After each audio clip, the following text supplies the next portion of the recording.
Good evening, everyone, and welcome to this evening's North West Area Planning Committee. This is the 2nd of February 2022. My name is Councillor Maddie Thompson. I'm the chairman of the committee. Before we commence the business of the meeting, there are a few housekeeping rules to run through. Members, we're now working with the setup for the meeting as agreed at Council on the 2nd of September. Most aspects are back to the pre-COVID normal. However, some people will choose to wear a mask or take other measures, and I would ask you to respect that, please. We are streaming this meeting live as well as recording, and by being present in the meeting, you are giving your consent to being recorded. When invited to speak, please turn on your microphone and speak clearly, referencing a page or paragraph number when referring to the agenda papers. Please keep your contributions as clear and concise as possible and ensure your microphones remain off when not speaking, as this is important for the live streaming to be heard clearly. Please be aware of the differing levels of floor in the chamber and the steps between them. I'm not expecting a fire drill, so if the alarm sounds, we need to leave by this door and assemble in the car park at the front of the building. Finally, can I draw your attention to the notices on the agenda papers regarding, I've just said there's different levels of flooring. Okay, members, may I draw your attention to the members' update with further information on item 5 on the agenda. Right, Mr. Bultitude, have we got apologies for absence? Yes, thank you, Chairman. We have apologies from Councillor Fleming and Councillor Seal. Thank you.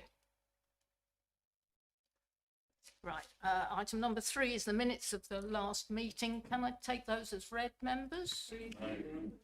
Councillor Morris in attendance, please, Chair. Yeah, okay, we'll note that. If you can note that on the minutes, thank you. Where was I? Right, members, any items of accuracy to raise? Can we agree those by assent? Everybody happy? Nobody not happy? Okay, thank you. So the next thing is declarations of interest. I have to read this bit, I'm afraid. To disclose the existence and nature of any disclosable pecuniary interests, other pecuniary interests or non-pecuniary interests relating to items of business on the agenda, having regard to paragraphs 6 to 8 inclusive of the Code of Conduct for members. And members are reminded they're also required to disclose any such interests as soon as they become aware, should the need arise through the meeting. Councillor Durham. Thank you, Chairman. I have a non-pecuniary interest as a member of Essex County Council who are statutory consultees. Thank you. Thank you. Don't see anyone else, so we're moving on to our first planning item, agenda item 5. This is land north of Poplar Grove Chase, Great Totham. The presenting officer is Mrs. Herner, and we do have someone to speak, a member of the public, actually the agent, to speak following the presentation. So if we can have that, please. Thank you, Chairman. So this application seeks outline permission for one 3-bedroom detached dwelling, and it's with all matters reserved. So here you can see the location plan. So to the east of the site, there is actually an extent outline permission for 3 detached dwellings. This is the existing access to the site taken from the highway here and through the buildings within the site. This is the indicative block plan. It's important to note that layouts and access are reserved matters, but given that the existing access is not fully included within the red line boundary, and having regard to the size and shape of the application site, it's considered that it's unlikely that there would be much scope to alter the layout of the development significantly in comparison to what is shown here. The blue line also shows land that's within the applicant's ownership, and the site was previously subject to 2 dismissed appeals for larger dwellings within that location. Here we have the indicative proposed elevations. It's indicative proposed ground floor plan and first floor plan. So here are some site photos. The top left photo is where the likely access would be, so it would require some clearing of the scrub and trees that you can see there. Then we have the application site and its existing stable outbuilding. The existing residential properties that would have the largest views of the application site are shown in the bottom left. And then we also have the site looking east, where you can also see the approved scheme that would be behind the hedgerow. That's actually separated from the site by a ditch and a small bit of intervening land. We have some more photographs of the surrounding field and the existing access. And there's the intervening land that I was talking about here. So that's not within the application site or within the neighbouring site that benefits from the outline permission. This is where the driveway would be through to the proposed dwelling, the existing access off of the road, and then again, this is the access towards the existing highway.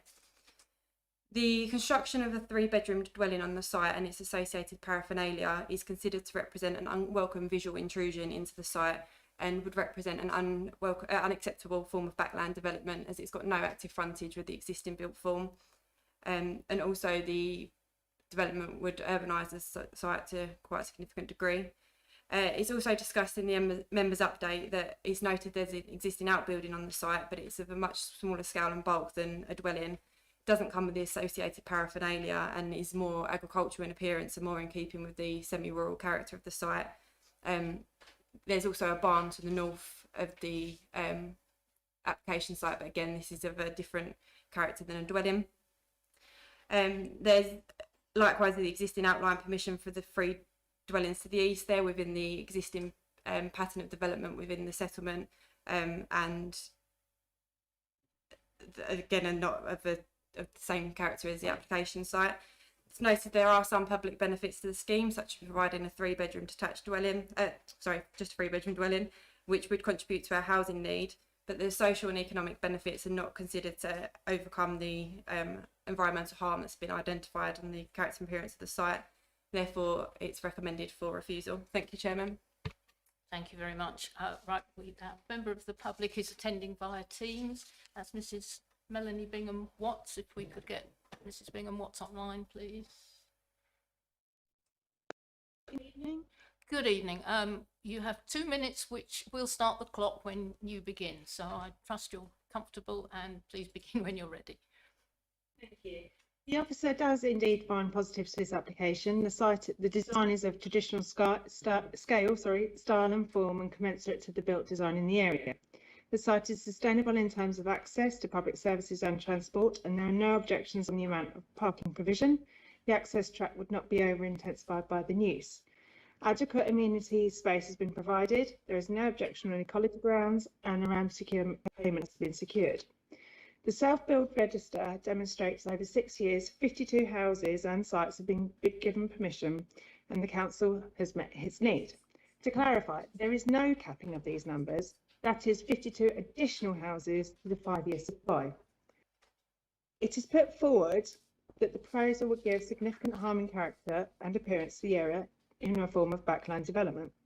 I argue that the permission of the 3 dwellings that sited immediately to the east are of a significant material consideration.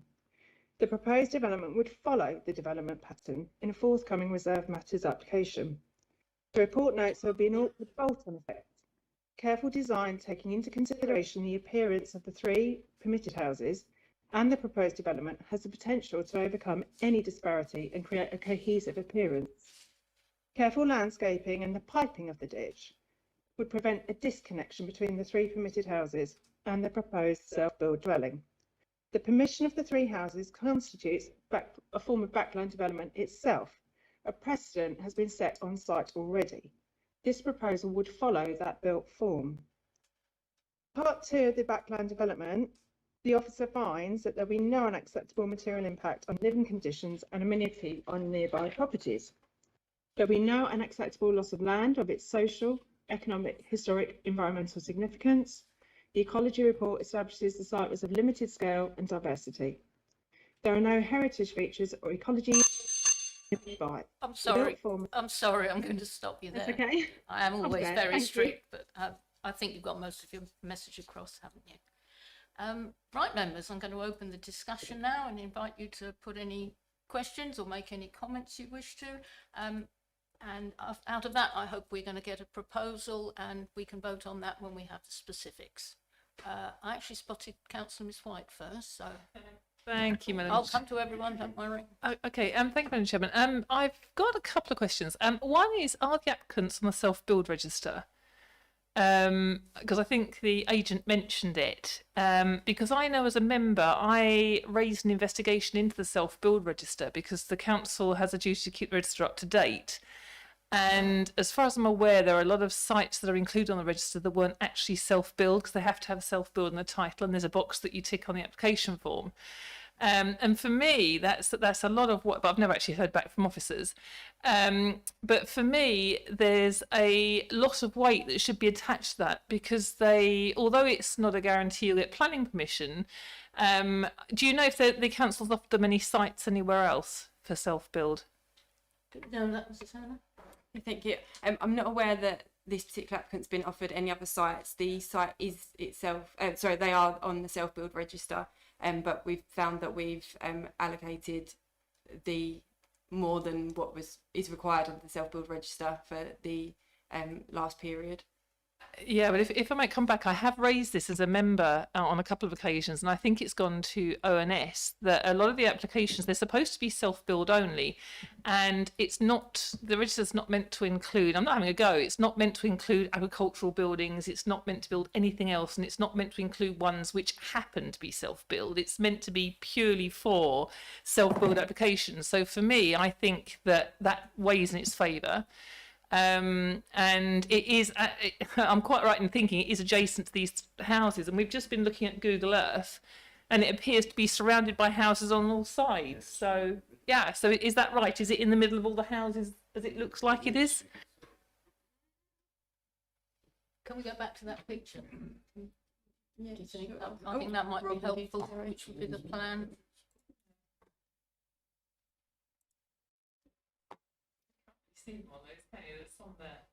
If I take you to the probably That one. this helps. Yeah. So there's There we go. Yeah, that's the ones that still Google Earth. Yeah. Yeah, two sides. And are the three Oh, and houses couple. that have now got permission, are they to the right-hand side of the application site? yes, they're within this site here, but this small parcel of land here isn't included within either application site.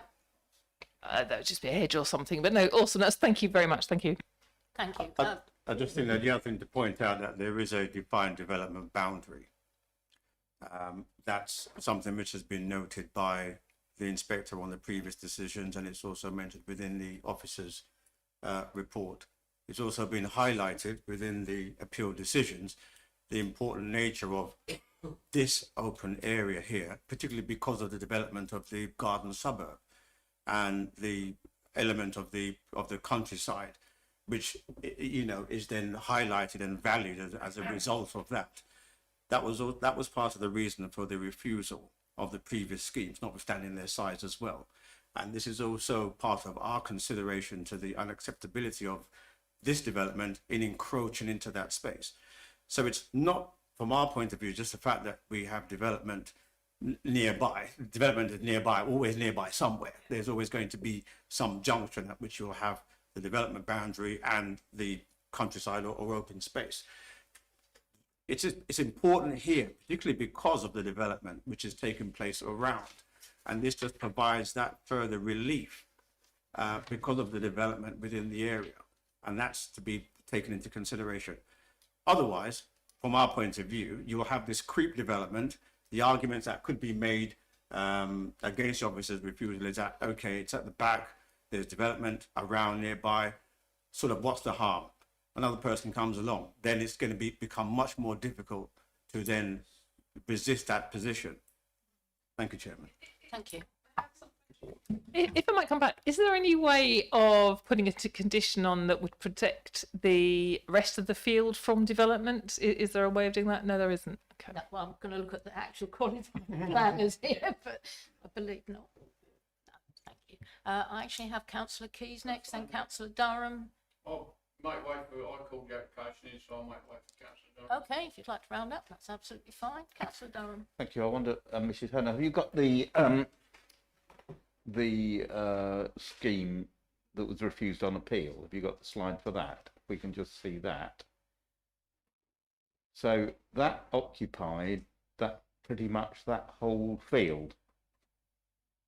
And then now go back to the application here. So we've gone from one extreme to another, haven't we? Now, rather. I don't know.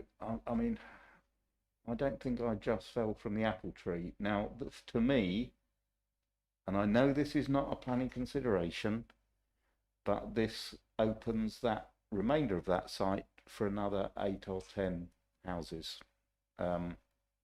which, okay, would have to be dealt with in their own right.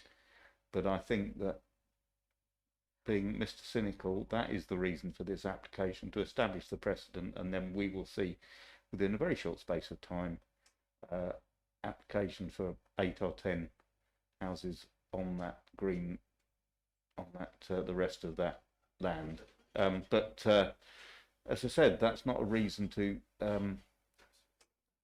refuse this particular application. I'm just nervous of it, Chairman, for that reason.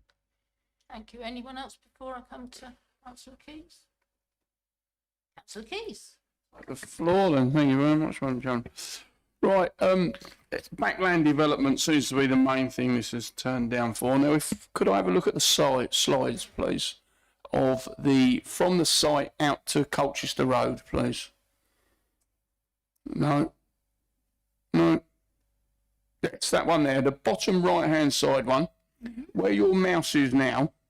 If you go to the house on the left, in the far side of the road, that house there, by the side of that house, which is almost dead opposite this application, it is called Northlands Farm, that house where the mouse is. And behind there, you've got Willow Barn, and you've got a large bungalow with stables that's set further back off of the B1022 than whatever this house, that's in the application now. You know, it's Northlands. It's called Northlands House. Behind it is Northlands Farm. Then there's Willow Barn, which is a converted barn. And then behind that is a bungalow with, I don't know, 5 or 6 stables. And one would have said it's a 1970s build bungalow. And that is definitely set back further than what this application is. Also, on this, as you come out of the site, turn left and head towards Great Totham. As you come directly into Great Totham South, there was an old bungalow, probably about 12 years ago. They knocked it down and built one in the front and one behind. So that's that's backland development. No, the next one up, is Barber's Close, where there's 3 large houses just inside the village of Great Totham.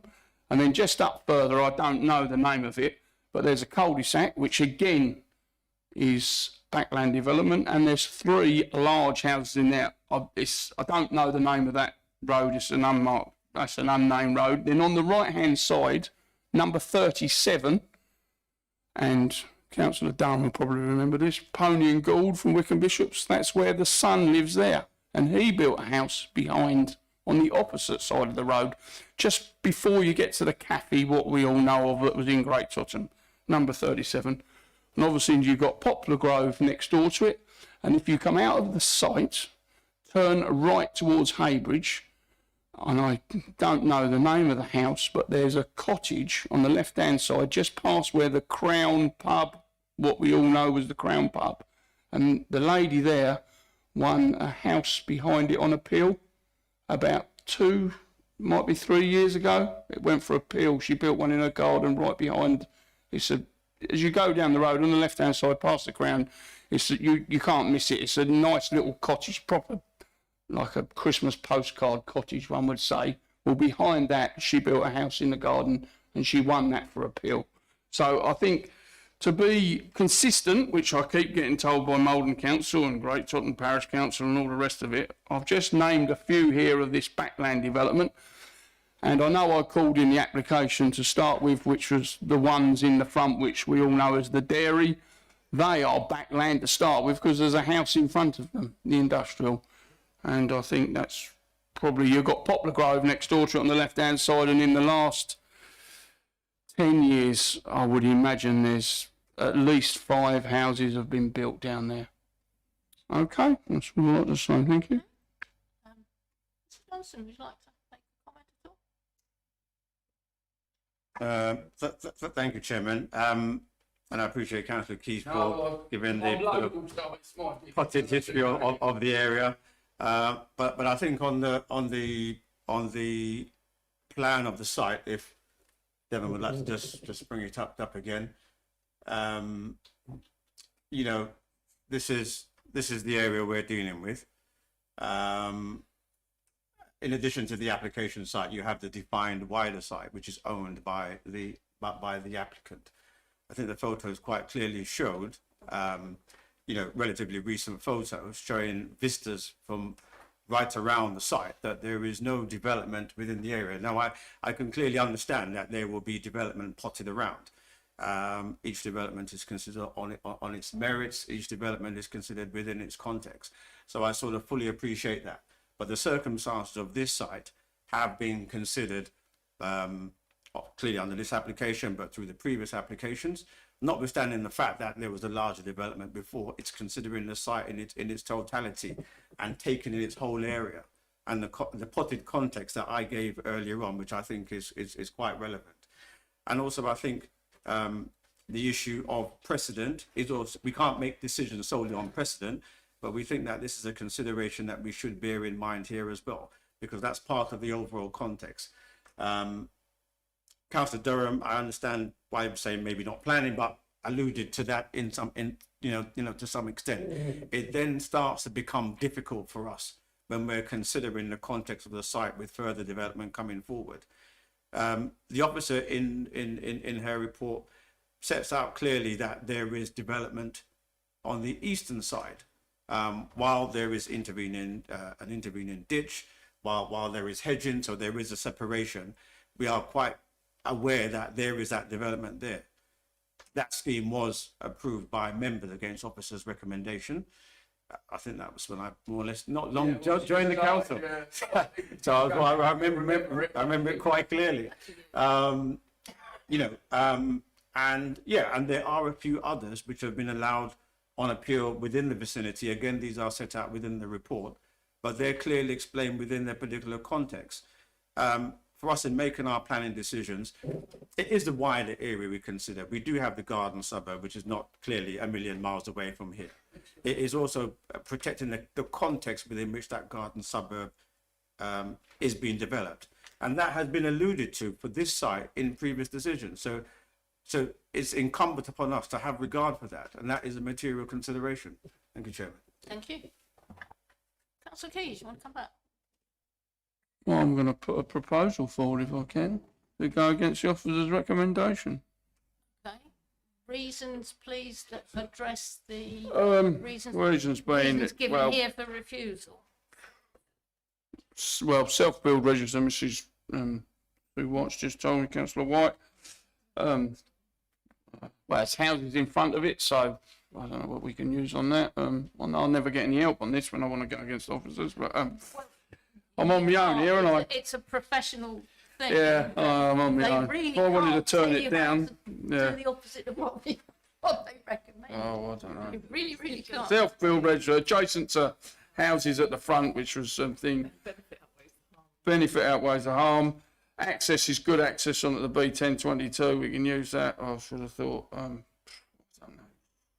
Agricultural and rural diversification. I suppose we could use that because there's old agricultural buildings at the back. You've got to address the development would be visually prominent from surrounding property. Well, I don't think it would because there's trees and hedges around there, so I don't think. If I might assist, I just think, I mean, taking my hat off, I've applied for a self-build dwelling previously, and I do think for me that self-build dwellings, they're part of the government reports. They're benefit to lots of funding now because the government wants to promote a self-build revolution and they're throwing lots of money at it.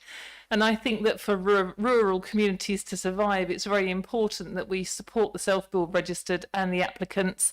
And I think the benefit of allowing a local person to build their own home in line with government policy is a benefit in favour of the application and outweighs the harm that may be considered from standalone applications.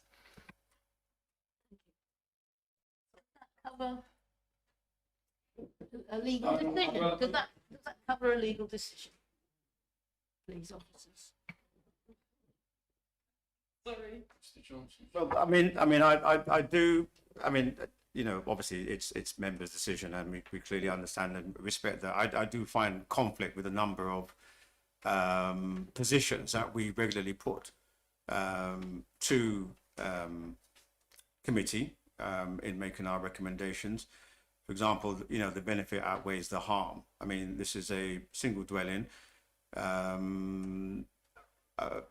It's negligible as to whether there would be any economic developments beyond the fact that, you know, it's going to be a self-built. So how, in terms of its benefits to the community in that sense, and it being used as an argument to outweigh, you know, any harm from the development is, I think personally, a bit dubious.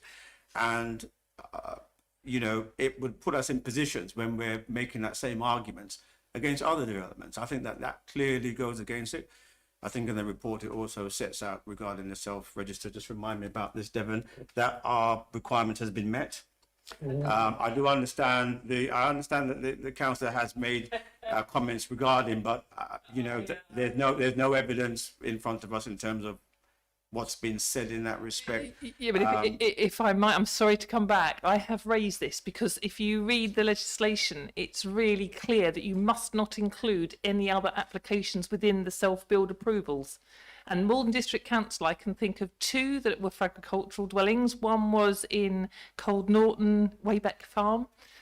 I can't remember some of the others, and it is really specific. There is a tick box on the application form, and I've raised it's not right. And as I say, I've grown up in this district virtually all my life, and I think it's important for our communities to support these self-build applications so that we allow the rural families to remain in our districts. And I know it's a difference between professional opinions and residents, but as residents who've grown up in this area, it's important we allow people to stay and to grow and allow their families to stay under self-build in line with government policy. Right.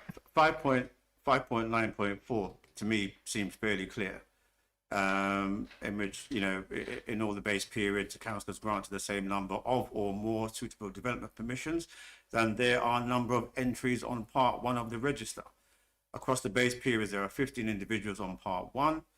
In comparison, 52 planning permissions for or suitable for self-build have been granted.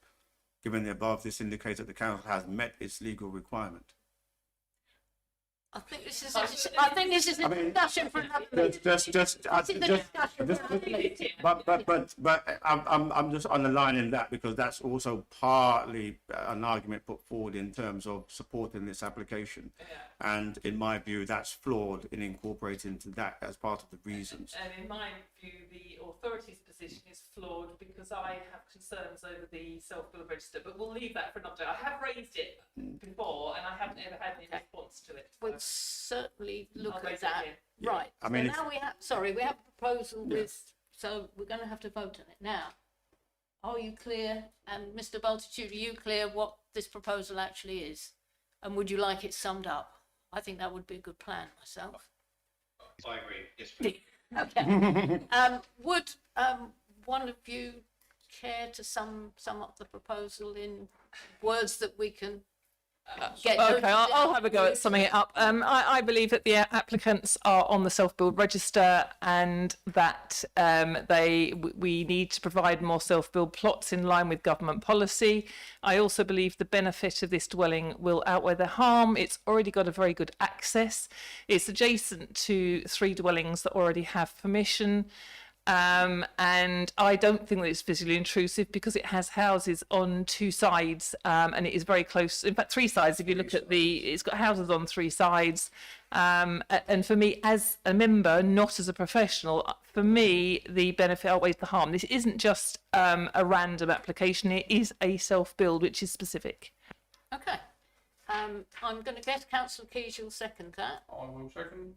Second that, definitely. Yes. Are we clear on that, Mr. Bultitude? We all right? Okay, let's take a vote. Those in favour of the proposal to approve with all the reasons given? Okay, that's 3. And those against? That's 3 as well. So as chairman, I'm going to have to cast, which I wouldn't automatically do with the way I voted, but because this leaves us in status quo without a building not recommended by officers, I'm going to vote against that proposal. We therefore have to fall back on the recommendation, which is to refuse for the reasons given in the report.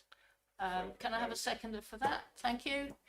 And I can see exactly where this is going. Those who agree the recommendation as given in the report, 1, 2, 3.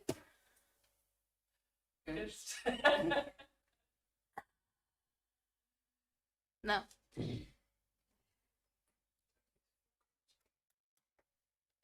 shouldn't be happening. This should not be necessary. So, Chairman, with great respect, you can't cast one way. Exactly. No, exactly. Right, I'm going to cast with that. Yes, good thinking. No, we're definitely not taking this to full council. That's not necessary, and I will, in fact, cast with the officer's recommendation. Thank you, everyone. No problem. And right, moving on, we've got agenda item 6, which is a tree front boundary between 37 and 39 Fish Street. There's no members update on this one, so if we can have the presentation, please. Thank you. This report seeks confirmation of a tree preservation order for a sycamore located in the front boundary of 37 and 39 Fish Street in Goldhanger. So you can see the location of the tree in plan form here. Here's an aerial view of the tree. Right, I'm highlighted. frantically looking on here. Yeah. Some photographs looking north. You can see the photos were taken in the winter months, but even without any leaves, the tree does still offer a significant amenity value to the area. We have some closer views. Views looking towards the south. Some closer views. And this is the base of the tree, showing some cracks in the driveways. The council received a notification to fell the sycamore tree as it lies within the conservation area, and so the works would require permission. However, due to the prominent location and size of the tree, along with the lack of any arboricultural justification for its removal, the unjustified removal of the tree was considered to materially impact on the amenity of the area. Therefore, a tempo assessment was carried out, and the tree scored 15 out of 25, warranting a tree preservation order. A tree preservation order was then served on the 14th of September.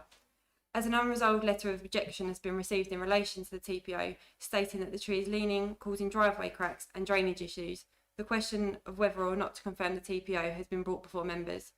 However, it is the officer's recommendation that on the basis of the amenity value of the tree and the lack of arboricultural justification demonstrating that the tree is the cause of the previously mentioned issues, or that there are no other alternative solutions other than its removal to fix the problems, the TPO should be confirmed. Thank you, Chairman. Thank you. Right, we do have a public speaker on this one. We have an objection, who is Mrs. Pauline Button. Hello, welcome. Please come forward, make yourself comfortable. You can spread yourself around if you like. Okay, as I said, make yourself comfortable. Please use the microphone. You have 2 minutes precisely, and I'm always very precise, and we start the clock when you begin. Okay. Good evening. Thank you for allowing me to speak. I'm objecting to the TPO order 421. I reside at 37 Fish Street. The tree is causing damage to my property as the roots are lifting my driveway. I cannot carry out any remedial works to my driveway until the tree has been removed. The tree may also be the cause of the drain being blocked at the front of number 39, which is causing flooding to my driveway when we get heavy rainfall. Essex Highways are aware of the problem and are looking into the cause, also saying that it could be because of the roots of the tree. I also have several cables running through the tree which could be pulled down in high winds. Again, I cannot carry out any preventative works regarding the flooding to my driveway due to the tree being in position. I've been advised by a tree surgeon, Arbor Elite, that the tree is in fact dying and has several roots already dead. The tree is leaning toward the road, and I've been advised that should this fall, it will significantly damage my property, number 39, and due to the height of the tree, may even damage properties on the other side of the road, and more importantly, could seriously injure or kill someone if this should happen. It is also not a protected tree. I also note that my property previously had permission to fell 2 cypress trees, reference TCA MAL 05 01206 and TCA PN 05000126 due to the size they had grown, and also one silver birch TCA MAL 1400795 as the roots of the tree were damaging a neighbour's drain. I see no difference in what I am proposing. I'm trying to protect my property and surrounding areas from further damage. The aesthetics of the road are far less important than damage to the property and life. Given that several trees on a plot in Fish Street have already been felled as planning permission is being sought, I urge you to reconsider the TPO and allow me to fell the tree. Thank you. Thank you. Perfectly timed. Right, Councillor Aaron. I see all you've got. Thank you, Chairman. Can we go back to the photograph, the street view photographs, please? Thank you. I mean, I think we can all see that it is a prominent feature on Fish Street. I don't think anybody could deny that, even in its winter condition. Now, can we go back to the photos of the drive? Now, unless I'm very much mistaken, those are fairly new drive surfaces that have been put there, certainly since the tree has been there. And I'm afraid I cannot see any reason why this tree should be felled. I think, you know, it's been there a darn sight longer than the drives and probably the houses as well. And I have a similar drive, a sycamore in my back garden that also has a TPO on it. And it's certainly a lot bigger than that. But I'm afraid I cannot see the justification. The tree's been inspected, it's been graded, and it merits the protection that has been put on it. And I would support this TPO, I'm afraid. Councillor Morley. Oh, too many lights. Thank you. No, you're fine. I agree with Councillor Durham. I mean, they shouldn't really take that. That post, that's the wonder that must be put in quite recently as well. So that shouldn't be that close to a tree, really. But I kind of agree. So, Thank you. Anybody else? Oh, I actually spotted Councillor White first. So. Yeah, my only concern is that this really isn't the suitable place for a tree. It's already as wide as the between the two garages, and it's only going to grow. So I do have some reservations about it. Although I can't see any logical reason to refuse it. Normally, I'm against all TPOs. But I can't quite see a way around it in light of there not being an up-to-date arboricultural report. I do suspect there might be problems with the roots because of the posts and the driveways, which we can't remove because they're already there. And I just think it's a pity that the applicant didn't send us these before now, because we can't take them into account if we haven't already seen them. So I can't actually find a reason to not confirm it, whereas normally I would. Councillor Keys. Oh, thank you, Chairman. It says the tree is lean, but if I look at that bottom right picture, I would take it that fence post is fairly straight, and I can't see the fence post either side of that, so one would have said the tree's not leaning that much. And I do have sympathy with them with the drive, but as Councillor Durham said, that's been there a damn sight longer than the houses, and yes, the roots probably are causing problems. I think we can all sum that, because they say what's upstairs is downstairs on the tree. So yes, but no, I can't see a problem with that. I think I will second if Councillor Durham's putting a.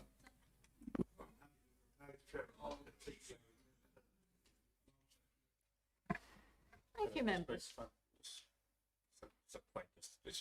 Yes, please do. Yeah, just to make another point, in 5.5 of the officer's report, it does state sort of, I'm trying to, kind of truncating, paraphrasing, after establishing the value of the tree, and that's clearly seen in the photographs. And I think, again, as Councillor Durham pointed out, I mean, it's a deciduous tree, and we're seeing it at its barest, and you can still see the substantial size of its tree, the branches, etc. So you can imagine when it's in the summertime and it's in its, you know, full glory. The purpose of it, you know, there may well be issues in some future. We don't know. I mean, maybe in 10 years' time or something. We just don't know. But part of the purpose of the TPO is that if it ever came to a position where, for some reason, it had to be removed, we could secure a replacement. Because the character of the area has been established by that substantial tree, obviously also in its historical context, and that's important to consider as well. So I just wanted to just sort of make that point. Thank you.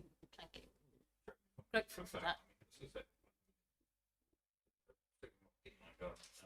It's regularly every 2 to 3 years. It gets a good haircut and then comes back, and that keeps it under control because they are a big tree. But that is one of the benefits of them.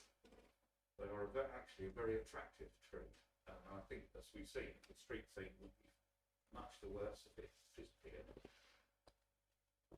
Okay, thank you. Well, the recommendation isn't like a normal planning one. It's to confirm. We've had a proposal to the officer's recommendation. Those in favour? Anyone against? Miss White abstaining? Yeah, Miss White abstaining. Okay, so that TPO is confirmed.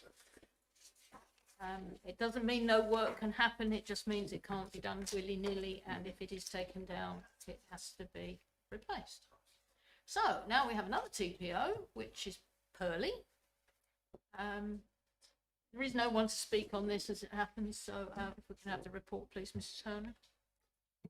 Thank you, Chairman. So this is another report seeking confirmation of a tree preservation order. This one relates to an oak tree to the southeast of Primrose, Howe Green Road in Purleigh.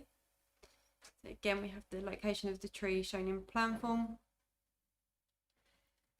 Aerial view.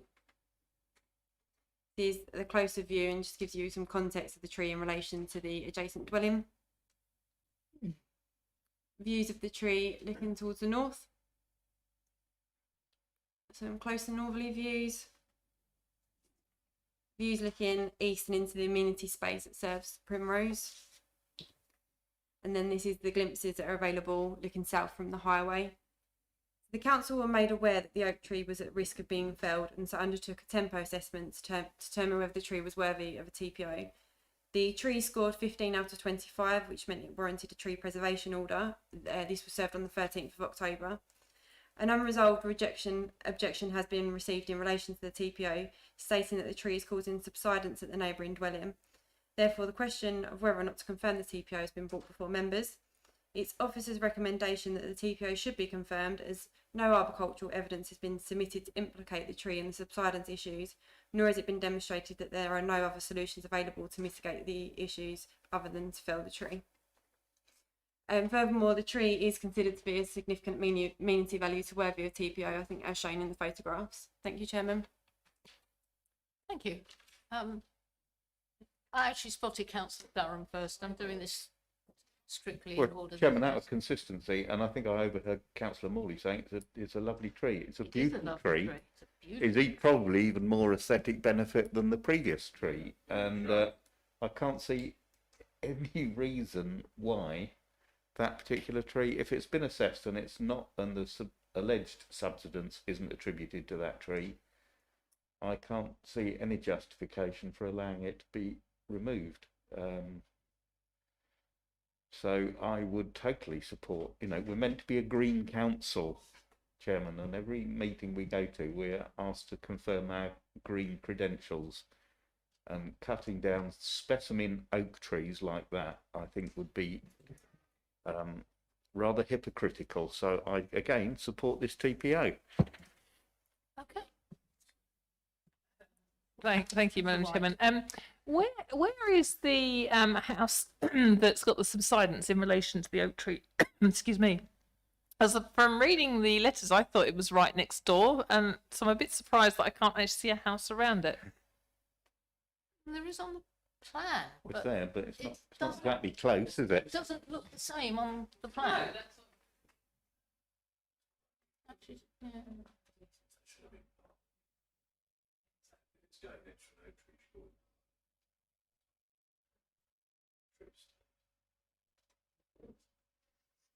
the tree. I think that's got to stay.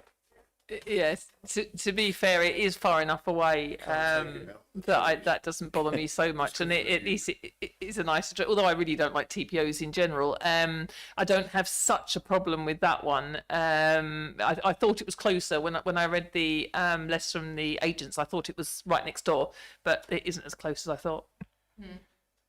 The thing is, and I'll say it so that Mr. Johnson doesn't have to, is it's not so much that that tree is there forever, it's the fact that we can control what happens next. So it could always be replaced, and if there's no TPO, it can just be taken down, and that's the end of that. I think that's pretty much I'm getting that. It always upsets me when applicants apply to do work and then we put a TPO on, whereas if they'd have just done the work and it didn't have a TPO, they could have done it. But I don't actually have a problem with this That one. is true, but that's what TPO is. Yeah, but I don't. Yeah, it's the way we kind of do it. Just seems a bit unfair. But We'd have TPOs on everything in the district before we even started, and you can't do it without some justification. Am I right there? That's what I've always been taught. I mean, There has to be a risk. I mean, these are cases where in a number of situations there's a dispute. One gets to realise the other wants to cut it down, and they get in contact with the council, and we act on that basis. I mean, that happens ever so often, actually, especially behind the scenes. And what I would just sort of point out on this one as well, that's 7.1.1 under the objections, and I would say, I read the reports and sort of what's behind the report that comes to members. There are opportunities for redressing some of the issues, as stated even by the objector. It's obviously the impression that I get is that's not what the course of action they want to pursue. Yeah. So if we look at where it says the sort of third section down under objection comment, if a root barrier is introduced or they work around, regular maintenance of the tree will be required to keep it to a size that prevents further damage to our property. Yeah. But I think as you said, Councillor Durham, I mean, maintenance is very much a part of it. Managing trees. I mean,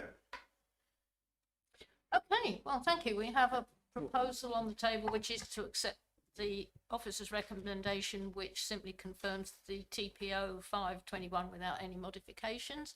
I got the impression Councillor Morley might second that. Those in favour? Thank you. Anyone against? Councillor White abstaining? Yeah. Councillor White abstaining. Okay. So thank you. That officer recommendation is confirmed. I suspect they just don't like collecting the leaves, because mine makes a huge amount of leaves. Hold on. Last item. Sorry, members. Is any other items of business the chairman decides are urgent? You'll be very pleased to hear there are none. Ecstatic. So with thanks to you members for your contributions, to the officers for their contributions, to Mr. Bultitude and anyone who's listening, I close the meeting at 8:20. Thank you. Thank you.